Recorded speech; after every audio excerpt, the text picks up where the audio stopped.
Hey everyone, Alycia here with this month's Accountability Corner message.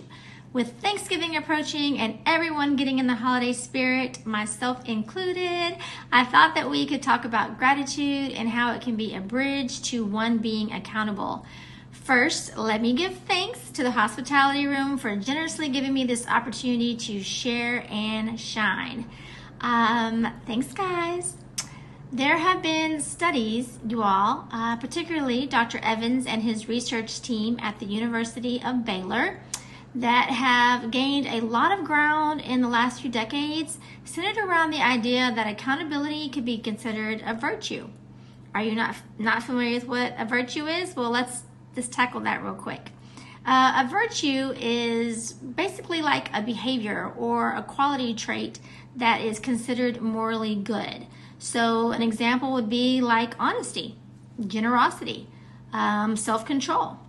Virtues are usually developed through learning, practice, and time. Other related practices are like gratitude, compassion, humility, and forgiveness. To me, these are practices that we especially embrace this time of year. Wouldn't you agree? I also believe that these other types of virtues can support human flourishing. Absolutely. I agree that we live better lives, we are morally good when we are accountable to others. To live well requires us to be morally responsible not only to each other and to ourselves, but to God as well. If this is the case, then accountability should be considered a virtue because we're intentionally striving towards being good. What are you thinking so far, right? Drop your comments in the chat for me. You know I love reading them and I'm always going to respond. So I'm going to thank you in advance for doing that. Being accountable, also keeps us constantly mindful of others.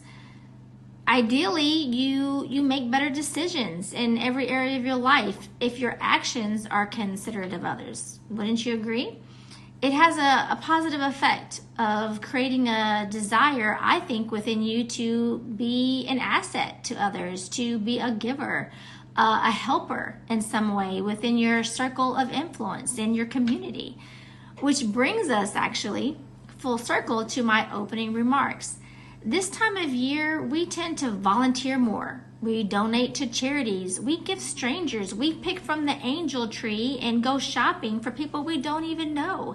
We visit family that we haven't seen in forever, and we do these things out of compassion, humility, sometimes for forgiveness, and definitely out of gratitude for what we've been blessed with all year long.